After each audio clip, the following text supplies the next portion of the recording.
This is such a privileged moment. I think it's the first time this office hosts a Yidan, winner of the Yidan Prize, but also such a distinguished economist here. I was telling Professor that I had never believed in my life I would host him like this and in such a humble place, which is our office. Eric, in a sense, came in at that time where that inherent tension between the expansionary approach to health and education, you need to spend more in order to get more. And basically he began to say, you cannot achieve economic growth without education, but not just education, but quality education. We cannot just think of redistributing our way to eliminate poverty and get all these other gains. The only way to get these other gains that we really want to do as a world society is to expand the size of the pie. But the part that I'm most interested in is Sustainable Development Goal number 4, which is quality education for everybody. The only thing that matters, or almost the only thing that matters for economic growth, is the quality of education of a society. What we know in modern societies is people who learn more, earn more. It's very simple. There are strong returns to more skills in the labor market. The present value of getting everybody up to that minimum level is $700 trillion, or 5 times the current world GDP. In other words, we could get that amount of gain if we could find a way to improve our schools. Now, lots of people in Kenya have been trying for a long time to improve the schools, and it's a struggle, but it's a matter of getting leadership, I think, really behind the idea that the schools are the important thing that has to be changed. That you pay attention to what the kids in the classroom know when you're teaching. Another simple idea that I rather favor is that you pay attention to the quality of teaching. The quality of teaching is frequently described in terms of what the teacher's salary is. And the teacher's salary may be completely unrelated to how good the teacher is in the classroom. Sounds like an idea that most parents would like, and it sounds like an idea that most teachers would not. My name is Stephen Masheria from Strathmore University. When I look at this matter, stronger economies have capacity to provide quality education. So what would you propose as a solution to this in terms of raising the quality of education in under-resourced environments or conditions? I think that you are undoubtedly correct, that there are a lot of under-resourced schools in Africa.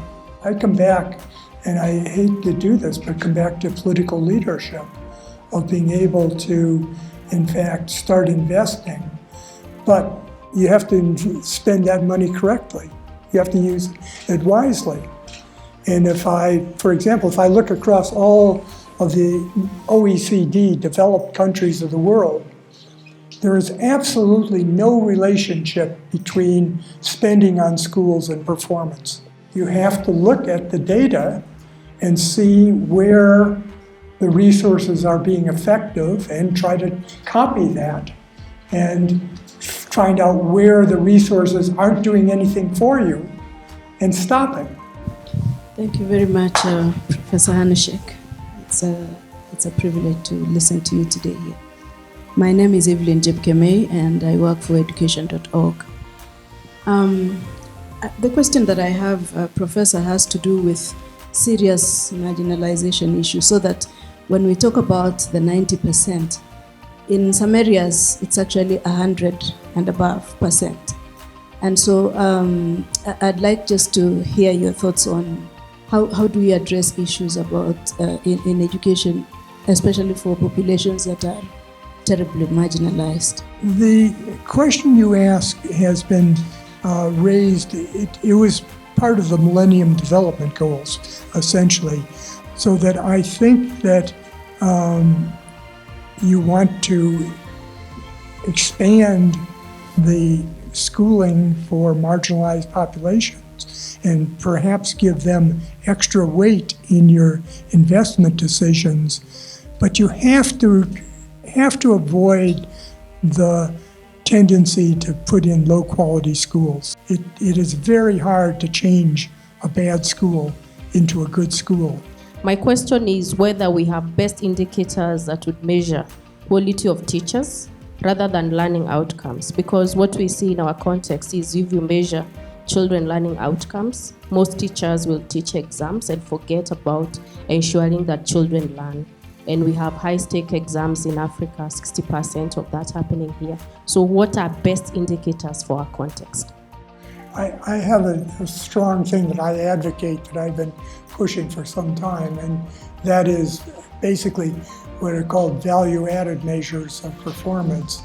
In simplest terms, it's looking at the learning gains that occur in a classroom as opposed to the level of performance.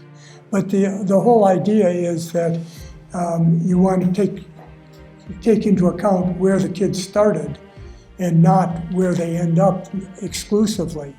And you don't want to reward teachers for seeking out the richest or smartest kids at the expense of the other kids. I think what was mind-boggling is the potential of expanding the global economy by 5 times. 700 trillion is not pocket change. But I wish we had more time because this is fascinating. And for me, who keeps dabbling in education, I never got this amazed at how easy the solutions are on one hand and how challenging the solutions are on the other. Thank you very much. Winter is coming soon.